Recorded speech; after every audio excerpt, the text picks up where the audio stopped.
제가 은퇴를 했죠.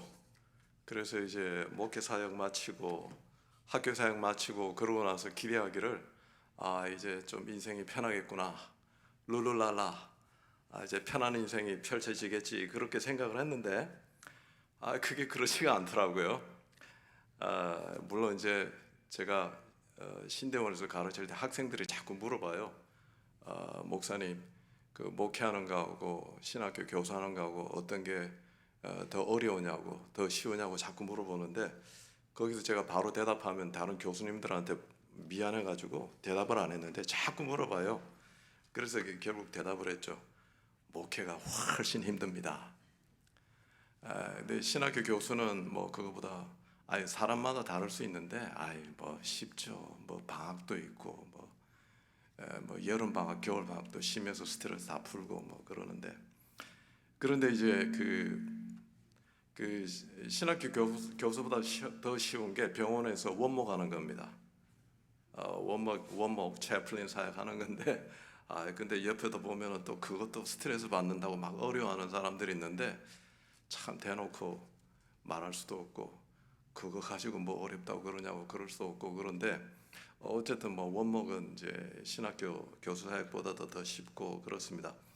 그래서 룰루랄라 할 줄 알았는데 뭐 제 주요 사역이 다 마쳐지고 인생의 주요 사명을 거의 다 마쳤다. 그래서 이제 뭐 편하지 않겠는가 그렇게 생각을 했는데, 그런데도 참 놀랍게도 심심찮게 여러 가지 문제도 있고 갈등도 있고 걱정거리도 있는 겁니다. 믿으실지 안 믿으실지 모르겠지만 저도 이제 70이 다 됐는데, 그런데도 뭐 저한테도 유혹거리도 있고 뭐 그러더라고요. 그래서 이게 도대체 인생이 왜 이런가? 왜 인생은 끊임없이 고난과 역경이 있고, 그리고 인생에는 끊임없는 문제들이 우리 인생에는 있는 것인가? 이런 질문을 하게 되는 겁니다.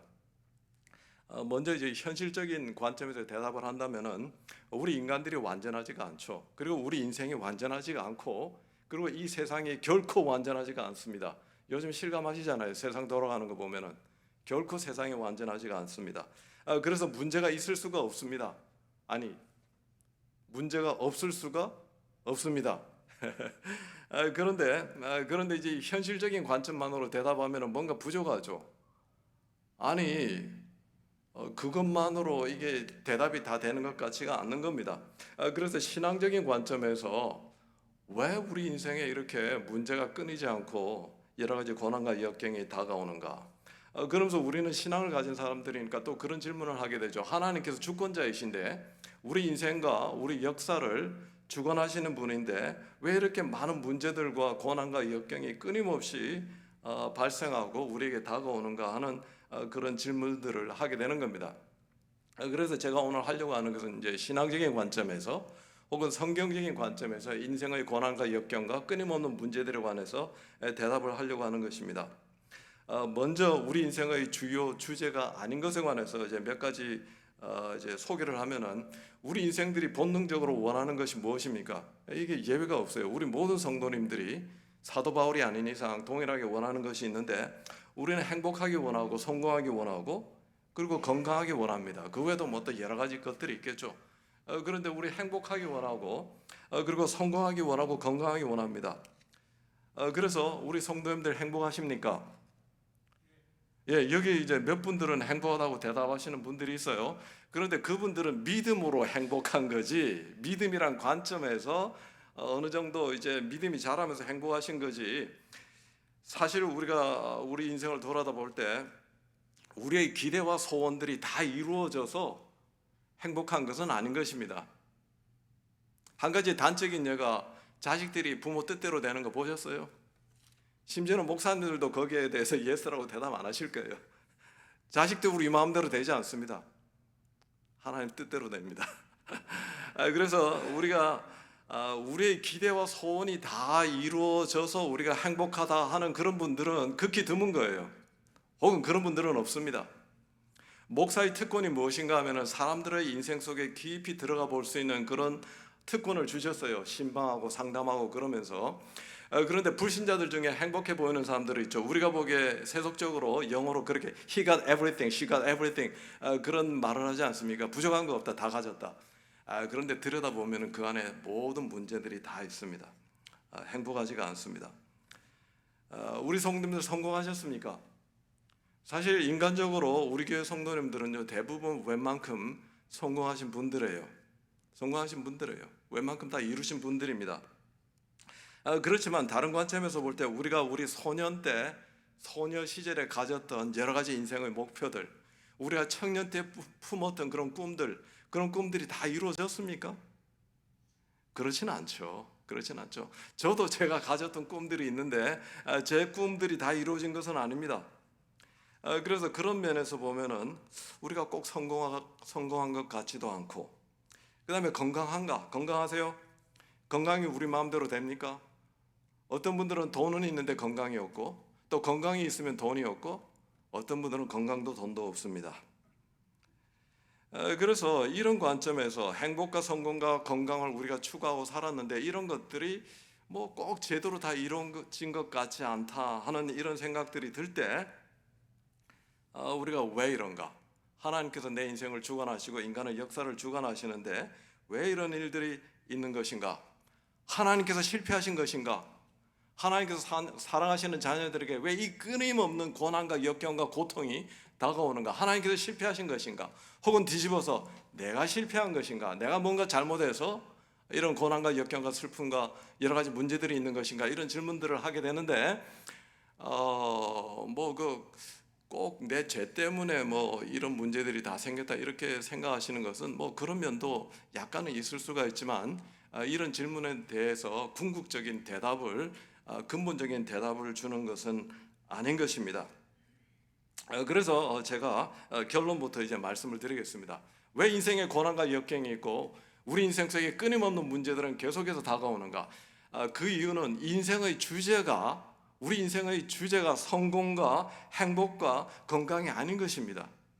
우리 인생의 주제는 제가 간단하게 요약하면은 구원입니다. 구원입니다. 우리 인생의 주제는 구원이에요. 혹은 우리 인생의 목적은 구원입니다. 우리 인생의 목적이 구원이기 때문에 끊임없이 그것을 우리 안에서 이루어 가시기 위해서 하나님께서 간섭하시고 개입하시는 방법 중에 좋은 일들도 있지만은 우리가 생각하기에 고통스럽고 어려운 일들도 있는 것입니다. 그리고 구원은 단지 간단하게 칭의만 이야기하는 것이 아닙니다. 오직 믿음으로 말미암아 의롭다 하심을 받았다. 그것을 우리 칭의, 구원이라고 이야기하죠. 그런데 구원은 그 다음 차원이 있죠. 칭의 다음에 성화가 있고 영화가 있습니다. 믿음으로 말미암아 의롭다 하심을 받은 다음에 우리가 사실 결코 의롭지 않았는데 우리가 회개하고 믿는 것을 보고 하나님께서 우리를 의롭다고 칭해 주신 겁니다. 하나님의 법정에서 not guilty, innocent 하고 하나님께서 우리 법정에서 우리를 선포해 주시고 우리를 천국으로 인도해 주시는데, 그렇게 법적으로 우리가 의롭다고 선포하실 뿐만 아니라 예수님을 믿고 난 다음에 날마다 우리가 예수님과 동행하는 가운데 예수님을 닮아가는 삶을 살게 하십니다. 그것을 우리가 성화라고 이야기하죠. 예수님을 닮아가고 궁극적으로 우리 육체를 벗을 때 이루어지겠지만 육체를 벗을 때 우리가 완전히 예수님처럼 됩니다. 성품이라는 면에서 그것이 영화입니다. 그래서 우리 인생의 주제가 제가 이게 저보고 천천히 설교하라고 누가 그렇게 당부를 했는데 마음이 급해서 말이 빨라집니다. 여기 참 그래서 제가 조금 시간이 더 늦어져도 좀 이해해 주시기 바랍니다. 그래서 우리 인생의 주제가 예수님을 믿고 영접하고 주님을 닮아가고 그리고 궁극적으로 주님처럼 되는 것이 우리 인생의 주제이고 목적이기 때문에 우리 목적은 다른 데 있었죠. 우리 목적은 성공, 행복, 건강 이런 것이었는데 하나님께서 우리 인생을 향하여 가지신 목적과 우리가 본능적으로 가지는 목적이 약간 다르기 때문에 인생이 혼란스러울 때가 있고 우리가 원치 않는 고난과 역경과 고통들이 문제들이 다가올 때가 있는 것입니다. 그리고 우리가 이렇게 칭의와 성화와 영화의 과정을 걸어가는 가운데 그것으로 끝나는 것이 아니라 왜 우리를 예수님을 닮도록 하시는가? 그 궁극적인 목적이 하나 더 있습니다. 그것은 예수님께서 우리를 당신의 공동 통치자로 삼으시려고 준비시키시고 계시는 것입니다. 신약 성경에 하나님께서 성도들이 왕노릇한다고 말씀하시는 것이 7번 기록이 됩니다. 최소한 7번 기록이 되는데 제가 두 가지만 예로 이제 소개해 드리면은 디모데후서 2장 11절 12절에 기록하시기를 미쁘다 이 말이요 우리가 주와 함께 죽었으면 또한 함께 살 것이요 참으면 또한 함께 왕노릇할 것이요. 참으면이 중요한 겁니다. 인내하면은 왕노릇할 것이요 우리가 주를 부인하면 주도 우리를 부인할 것이니. 인생의 많은 고난과 역경과 끊임없이 다가오는 문제 속에서 우리가 잘 인내하면은 주님과 함께 왕노릇한다는 겁니다. 계시록 22장 5절에 기록하시기를 다시 밤이 없겠고 등불과 햇빛이 쓸데없으니 이는 주 하나님이 그들에게 비치심이라. 그들이 세세토록 영원 무궁히 주님과 함께 왕노릇할 것이다. 이것을 길게 자세하게 이야기할 시간은 없고요. 그냥 간단하게 말씀드리면 이런 이야기입니다. 하나님께서 이 인생과 역사와 이 모든 피조물의 구원을 완성하실 때 우리만 구원하시는 게 아니에요. 이 피조물까지 온 우주를 다 구원하십니다. 그 말은 뭔가 하면 아담과 이브의 죄악으로 말미암아 온 우주가 저주를 받고 그래서 지구는 뭐 상대적으로 조금 아름다워 보이는데 달 같은 거 멀리서 보니까 아름답지 거기 달나라 가서 사실 분 계세요?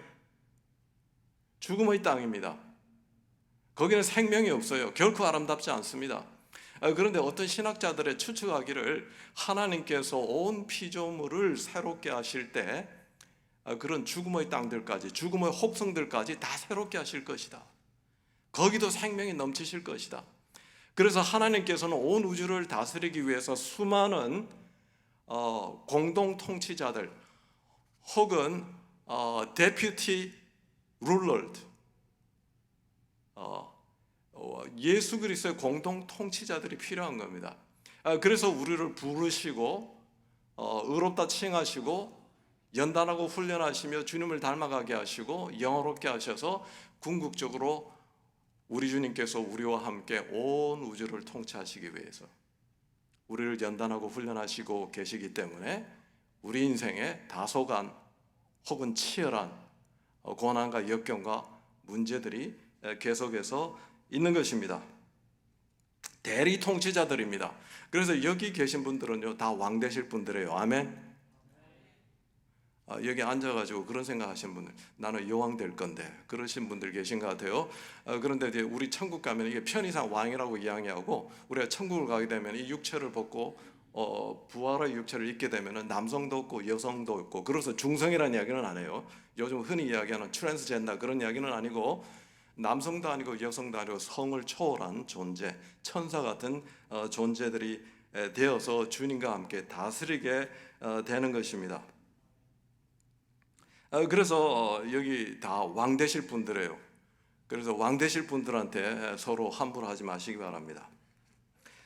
그래서 우리 주님께서도 우리의 구원자가 되시기 위해서 우리의 구원의 왕이 되시기 위해서 그분이 하나님의 아들이라는 그 본질적인 자격만으로 자동으로 구원자가 되신 게 아니라 그분도 고난과 역경과 십자가 위에서의 죽음과 부활이라는 과정과 훈련을 거치면서 공식적인 구원자와 왕의 자격을 획득하셨습니다. 그래서 히브리서 5장일 겁니다. 히브리서 5장 7절에서 기록하시기를 그는 육체에 계실 때 자기를 죽음에서 능히 구원하시는 이에게 심한 통곡과 눈물로 간구와 손을 올렸고 우리 성도님들 나와서 눈물로 기도하시는 거 예수님께서도 그렇게 기도하셨습니다. 기쁘게 받으십니다. 그 경건하심으로 말미암아 들으심을 얻었느니라. 그가 아들이시면서도 하나님의 아들이심에도 불구하고 혹은 하나님이심에도 불구하고 받으신 고난으로 순종함을 배워서 온전하게 되셨은지요. 그분이 도덕적으로 영적으로 온전하지 않았다는 이야기가 아니라 그분이 십자가의 고난과 고문과 죽임을 당하시고 부활하심으로써 구원자의 자격, 온전한 자격을 획득하셨다는 겁니다. 그래서 자기에게 순종하는 모든 자에게 영원한 구원이 되시고라고 히브리서 5장 7절에서부터 9절에서 기록하는 것입니다. 하물며 우리가 과거에 어떤 사람들이었습니까? 이게 다 범죄자들이었어요. 아멘. 아멘하기 힘드신 분들은 이거 구원이 조금 의심스러운 거예요. 우리 예수님 믿는 이유는 내가 범죄자라는 게 깨달아져서 믿는 거예요. 내가 의로운 사람들은 예수님 믿었다고 하지만 그 제대로 못 믿은 거예요. 한때 내가 범죄자다, 당연히 지옥 갈 수밖에 없는 인간이다라는 게 믿어졌을 때 우리가 예수 그리스도의 구원과 용서와 사랑을 기쁨으로 받아들이게 되는 겁니다. 뿐만 아니라 다 죄악에 우리가 물들었고 여전히 구원을 받은 다음에도 여전히 불완전하고 실수가 많고, 그런데 이런 인생들이 예수 그리스도와 함께 대리 통치자가 되려고 하니까 뭐가 필요합니까? 연단과 훈련이 필요한 것입니다. 그래서 우리 인생의 주제가 구원과 통치자 훈련이다라는 초점을, 그런 시각을 가지고 있어야 우리가 인생의 여러 가지 고난과 역경과 환난 속에서 혼란스럽지가 않을 수가 있습니다. 혼란스럽지가 않고 올바른 방향을 찾아서 우리를 인도하시는 주님과 함께 보조를 맞추어서 훈련을 잘 받고 성경에 갈 수가 있는 것입니다. 그래서 오늘 우리가 같이 읽은 성경의 말씀에서 인생의 끊이지 않는 고난과 고통과 문제 속에 있는 성도들에게 세 가지 충고를 제시하십니다. 첫 번째 충고는 인생의 여러 가지 고난과 역경과 끊임없는 문제 속에서 경건과 신한 양심을 지키라라고 말씀하십니다. 4절에 기록하시기를 너희가 죄와 싸우되 아직 피 흘리기까지 대항하지 아니하고. 사실 이 죄악은 물론 우리 죄악일 수도 있지만 1차적으로는 이 히브리 그리스도인들을 공격하고 박해하는 로마 불신자들의 죄악입니다. 이 히브리서는 유대인으로서 예수를 믿은 사람들을 위해서, 심지어는 유대인들 중에 많은 대제사장들이 뒤늦게 예수를 믿고 영접했는데 그들이 여러 가지 핍박과 고난에 직면하고 있고 인생의 어려움을 겪으면서 다시 옛날의 유대주의로 돌아가려고 하는 그런 유혹을 받고 있었던 것입니다. 그래서 히브리서 기자가 이 성경이 기록하면서 너희들은 너희를 괴롭히고 핍박하고 어렵게 하는 그 불신 로마인들의 죄악에 대해서 끝까지 싸우라, 피 흘리기까지 싸우라. 그런데 죄악에 대해서 싸우지 않으면 우리가 그 죄악에 굴복하게 되는 건데, 그 죄악에 굴복하는 방법이 두 가지가 있습니다. 첫 번째는 그 죄악에 대해서 똑같은 방법으로 반응하면서 보복하거나 그 죄악에 물드는 것입니다. 우리 주변에서 우리를 괴롭게 하고 슬프게 하고 어렵게 하는 사람들에 대해서 우리가 지나치게 분노하고, 분노란 감정은 꼭 이게 병적인 건 아닌데, 그런데 그 분노를 표출하고 해결하는 방법이 중요한 것입니다. 그런데 지나치게 분노하고 폭발하면서 동일한 방법으로 복수하는 것은 이 죄악에 대해서 굴복하는 한 가지 방법입니다. 또 다른 방법은 그 불의한 죄악에 저항하지 못하고 그 요구사항을 다 들어주면서 신앙 양심에 어긋나는 일까지 하게 되면서 타협하는 것이 이 죄악에 우리가 저항하지 못하고 그 죄악에 우리가 지는, 굴복하는 방식입니다.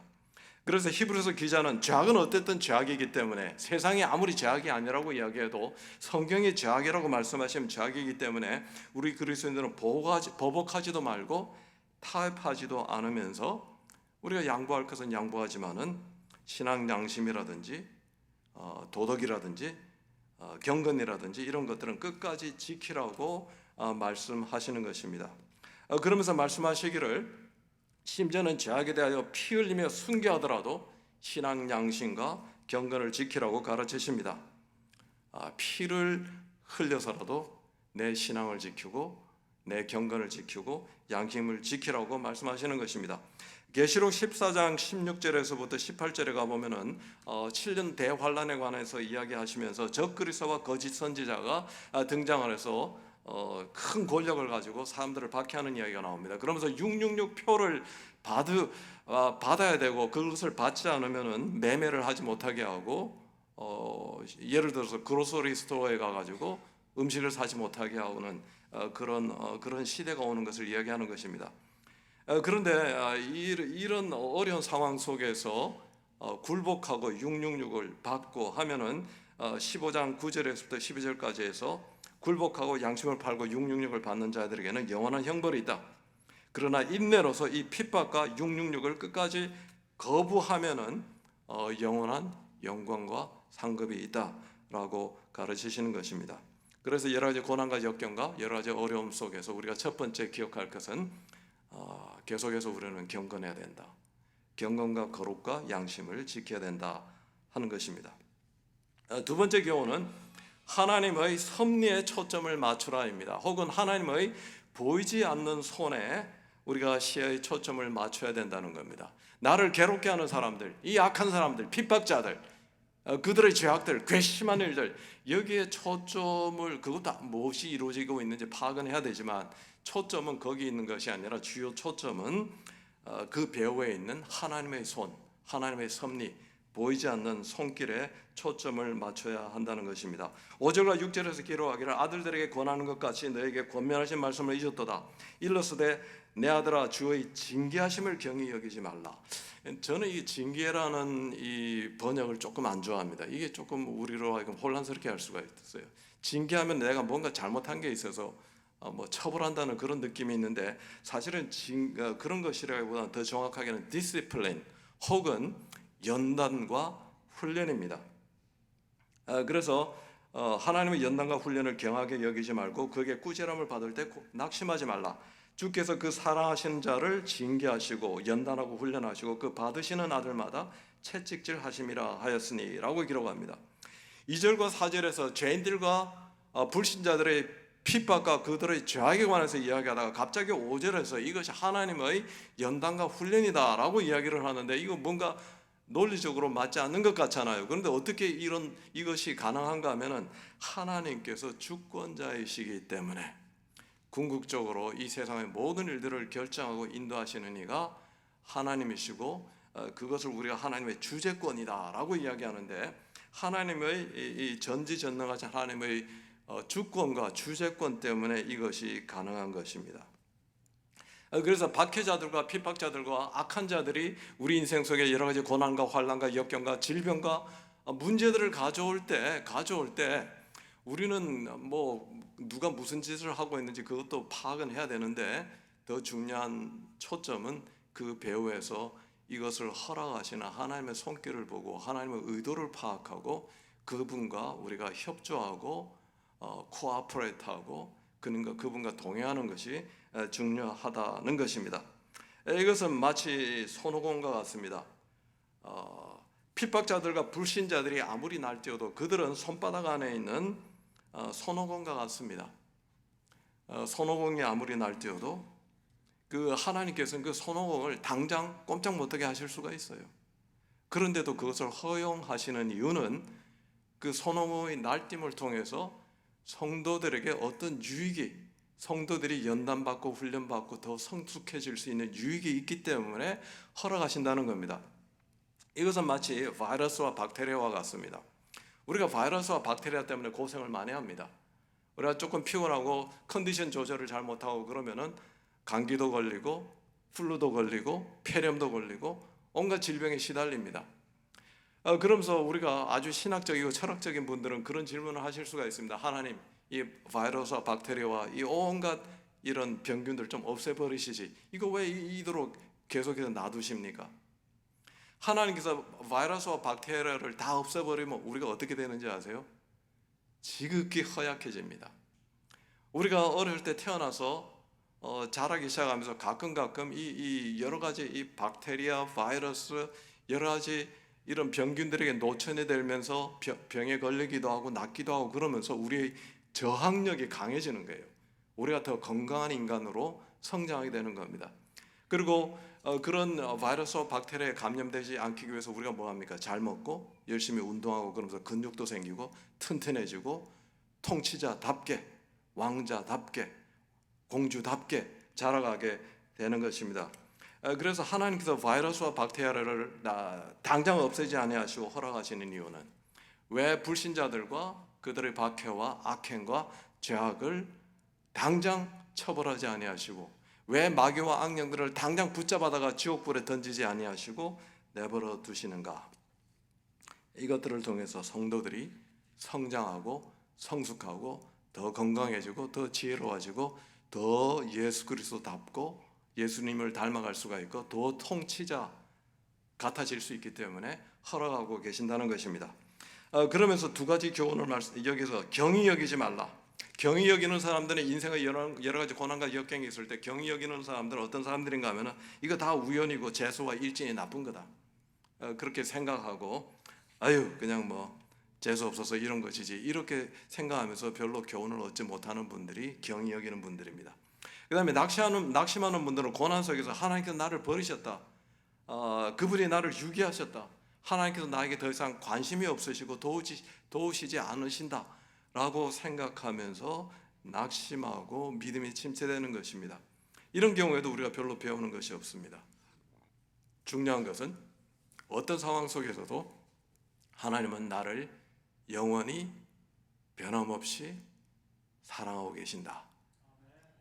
우리가 예수님을 믿는다, 하나님을 믿는다 하는 것은 가장 기본적으로 우리가 잘 먹고 잘 살고 성공할 것이다, 기도한 대로 이루어질 것이다, 그거보다는요 더 중요한 것은 그분은 여전히 나를 사랑하신다.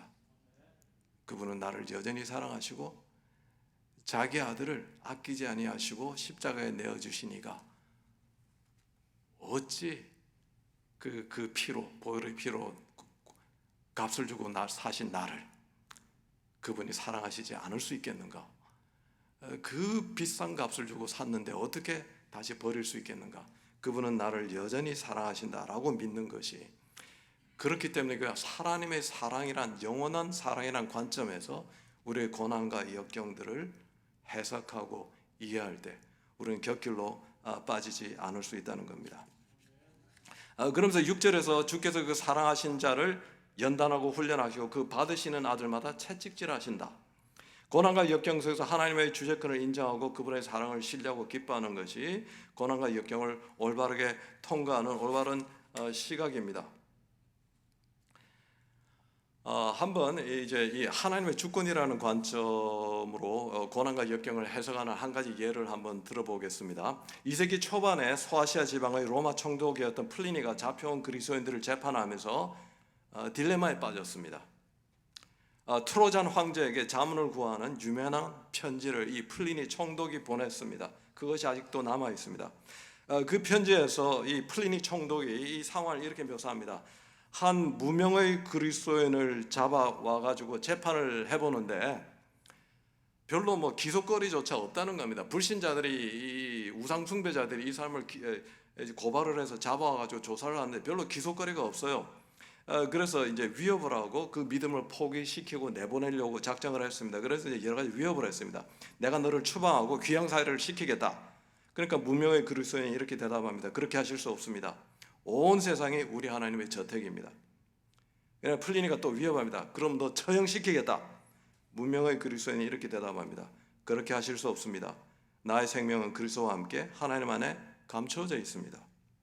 플리니가 또 겁을 줍니다. 내 모든 재산을 몰수해버리겠다. 그리스도인이 대답합니다. 그렇게 하실 수 없습니다. 나의 모든 재산은 하늘나라에 있습니다. 플리니가 마지막 지혜를 짜냅니다. 너 외로운 건 못 견디잖아. 너희 모든 친구들과 헤어져서 친구 하나 없이 외롭게 일평생 살도록 만들어버리겠다. 그리스도인이 대답합니다. 그렇게 하실 수 없습니다. 당신께서 결코 헤어지게 할 수 없는 보이지 않는 한 영원한 친구가 있으십니다. 그분은 예수 그리스도이십니다. 하나님의 주재권을 이해하고 그분의 전적인 통치를 의지하니까 온갖 박해와 고난과 역경과 문제가 별로 문제가 되지 않는 거예요. 하나님 손바닥에서 뛰어다니고 있는 손오공 정도로밖에는 보이지 않는 겁니다. 그런데 이제 문제는 이 손오공에게 지나치게 흥분하고 분노하시면은 하나님의 섭리의 손길을 보지 못하게 됩니다. 그러면 우리가 영적인 싸움에서 일시적으로 패배할 수가 있습니다. 궁극적으로는 다 성공하시고 궁극적으로는 다 승리하시겠지만은, 자, 세 번째 교훈입니다. 소망을 품으라. 7절 상반절에서 너희가 참음은 징계를 받기 위함이라.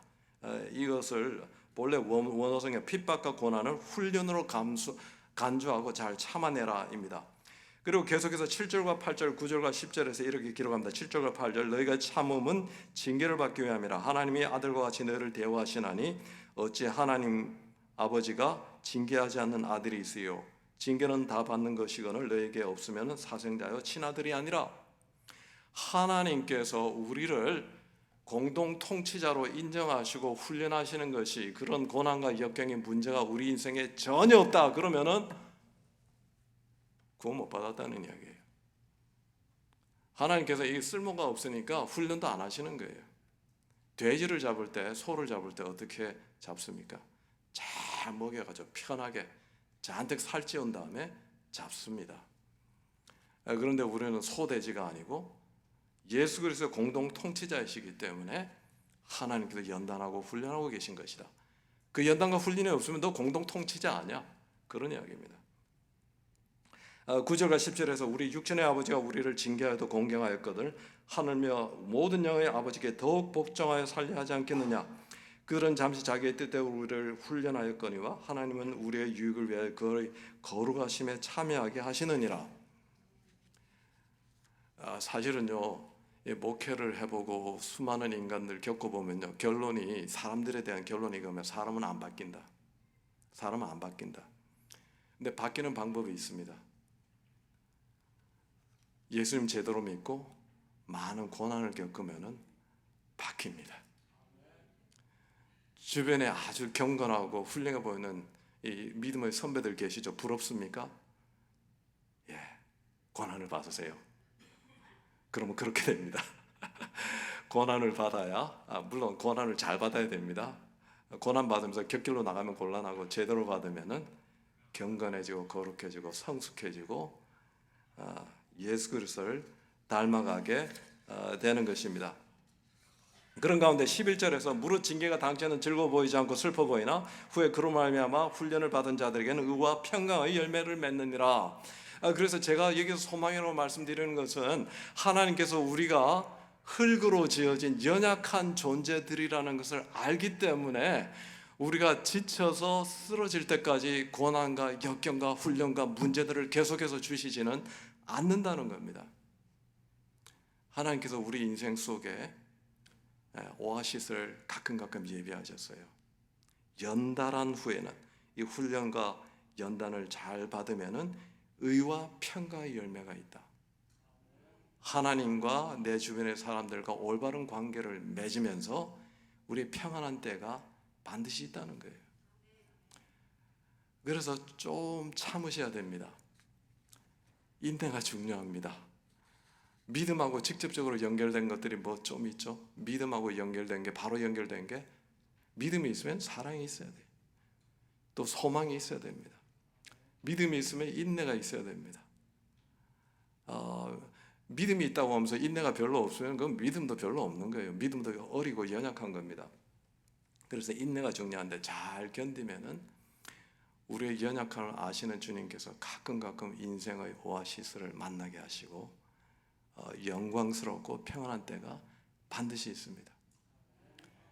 저는요, 인내가 부족해가지고 실패한 적도 있습니다. 근데 실패도 좀 필요해요. 좀 실패하고 나니까 그 다음엔 잘해야지. 그래서 끝까지 잘 참으니까 엄청나게 영광스러운 그런 때도 있었습니다. 그래서 세 가지 교훈을 기억하셔야 됩니다. 여러 가지 고난과 역경과 문제들 속에서 경건을 지키십시오. 그리고 하나님의 섭리의 손길에 우리를 인도하시는 섭리의 손길을 우리가 바라보고 나에게 무엇을 가르치시고 어떻게 인도하시는지 그걸 분별하면서 그분과 동행하시기 바랍니다. 그리고 소망을 품으십시오. 때가 되면은 반드시 하나님의 큰 위로와 평강의 때가 우리에게 다가옵니다. 2분 동안 한 가지만 더 이야기할까요? 목포과학대 박배식이라고 동신대 사회문화대학장이 있고 그 부인은 목포과학대 고미자 교수였습니다. 믿음 신앙생활 잘하면서 또 믿음으로 만나고 결혼생활하고 아이를 낳고 잘 살고 있었어요. 그 아들은 박준성이었는데 이 아이가 어렸을 때부터 참 총명하고 좋았습니다. 그런데 문제가 6살 때 아이가 한번 크게 이제 병을 앓았어요. 그래서 병원에 데려갔는데 의사가 진단을 잘못해가지고 식중독으로 잘못 진단을 해가지고 궁극적으로 그것이 뇌염이었는데 잘못 진단을 해서 치료가 좀 늦어졌습니다. 그래서 낫기는 나았어요. 그래서 아이가 총명하게 잘 자랐습니다. 그런데 11살이 되고 나서부터 아이가 문제가 막 생기기 시작하는 거예요. 아이가 이상한 행동들을 하기 시작하는 겁니다. 그래가지고 아이가 뭐 2층에서 뛰어내리고 그 다음에 다른 교실에 뛰어들어가서 수업을 방해하고 지갑을 훔쳐서 달아나고 흉기로 행인을 위협하고 모르는 여성을 껴안고 막 이런 심각한 문제 행동들이 있어가지고 그래서 학교에서 쫓겨나기도 하고 대안학교 장애인학교 데리고 갔는데 거기서도 거절당하고 경찰에 잡혀가기도 하고 그러면서 이 아빠 엄마가 그냥 인생이 지옥처럼 변한 겁니다. 그래서 믿음 있는 분들이니까 열심히 기도했어요. 절망스러울 때도 있었으면 다 포기하고 저 악마 같은 우리 아들 이번에는 집 나가서 안 들어왔으면 좋겠다 그럴 때도 있었습니다. 그런데 그런 가운데 궁극적으로 발견하게 된 것이 이 아이가 내형 후유증으로 그래서 이게 전두엽이 상해가지고 전두엽 증후군으로 발전해서 이 충동성과 문제 행동의 근본 원인이라는 것을 발견하게 된 것입니다. 그래서 이분들이 포기하지 않고 믿음으로 기도하면서 이 아이에게 아이가 머리가 굉장히 총명했는데 몇 달 사이에 IQ가 68로 떨어져 버렸어요. 절반으로 줄어든 거죠. 그러면서 젓가락을 두드리는 박자에 맞춰서 글자를 읽는 법을 개발하고 가르치고 덧셈부터 다시 계산법을 가르치고 미세신경에 마비가 돼가지고 신발끈도 못 매고 버스에 오르내리지 못하는데 그것도 인내로서 가르치고 그러는 가운데 그 사모님과 함께 그 여러 가지 비슷한 고난을 겪고 있는 부모들이 눈에 들어오기 시작합니다. 그러면서 함께하는 여행이라는 프로그램을 개발을 해서 이런 문제 아들을 데리고 같이 여행을 하면서 인생에 관해서 가르치면서 그 아이들이 회복되는 것을 보기 시작했습니다. 그래서 한국 청소년 상담소 공식 상담원으로도 활동을 하시고 그 다음에 비행 청소년들을 섬기는 우리빛 교회를 이분이 결국은 이제 신학을 하고 목사까지 되십니다. 그러면서 우리빛 교회를 개척해서 17년간 목회를 하십니다. 그리고 교도소의 사형수 이 아들도 교도소에 간 적이 있기 때문에 사형수들과 1000통 이상의 편지를 주고받으면서 회복의 씨앗을 심기도 했습니다. 인생에 아무도 원치 않는 그런 고난과 역경이 이 믿음의 부부에게 어느 날 갑자기 찾아왔던 겁니다. 그런데 포기하지 않고 절망하지 않고 하나님을 떠나지 않고 기도하는 가운데 인내하니까 아들의 문제를 발견하고 아들의 문제를 해결할 뿐만 아니라 수많은 비슷한 아이들의 문제를 해결하고 도와주는 사역자로 하나님께서 세우셨다는 겁니다. 이 아들도 준성 씨도 계속해서 성장하면서 4년제 대학 사회복지학과 졸업하고 신학교를 가고 그리고 전도사가 됩니다. 이 정도 고난까지 안 겪으시니까 또 이제 겁 안 잡수셔도 돼요. 하나님께서 그릇 보고 허락하시니까 걱정하지 마세요. 내가 감당할 만큼 허락하시니까.